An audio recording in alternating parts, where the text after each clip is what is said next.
Hello बच्चों, let's read the given question. The question says a person exposed to loud sound may get temporary or permanent. Option A, impairing of hearing. Option B, impairing of vision. Option C, limping of movement. Option D, respiratory failure. So इस question का जो key concept we need to understand is the concept of sound wave. So basically जब हम sound wave की बात करते हैं तो जब भी साउंड वेव का प्रोडक्शन होता है किस वजह से, वाइब्रेशन की वजह से. जब भी ऑब्जेक्ट वाइब्रेट करता है सो इट प्रोड्यूसेस साउंड. ठीक है. अब ये साउंड वेव को अगर हम बहुत हाई इंटेंसिटी का साउंड अगर हम सुनेंगे तो what will be the effect. अगर हम लाउड साउंड का मतलब है वाइब्रेशन बहुत ज्यादा होगी उसकी. ठीक है ना. So loud sound leads to the loud sound leads to the defects in inner ear.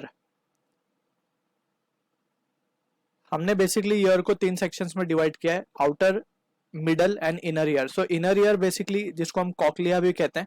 So this is the section जहाँ पे जो कॉकलिया है basically it is connected to brain.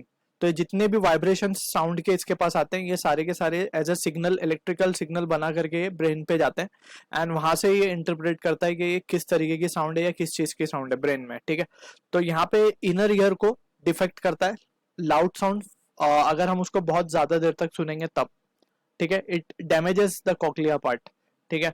तो यहाँ पे we can see loud sound leads to a defect in inner ear. Loud sound and to be precise, continuously hearing of it.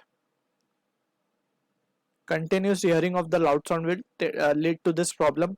And अगर inner ear में problem आता है तो basically हमें क्या होगा, सुनने में परेशानी आ सकती है. It can be a temporary और अ परमानेंट डिफेक्ट.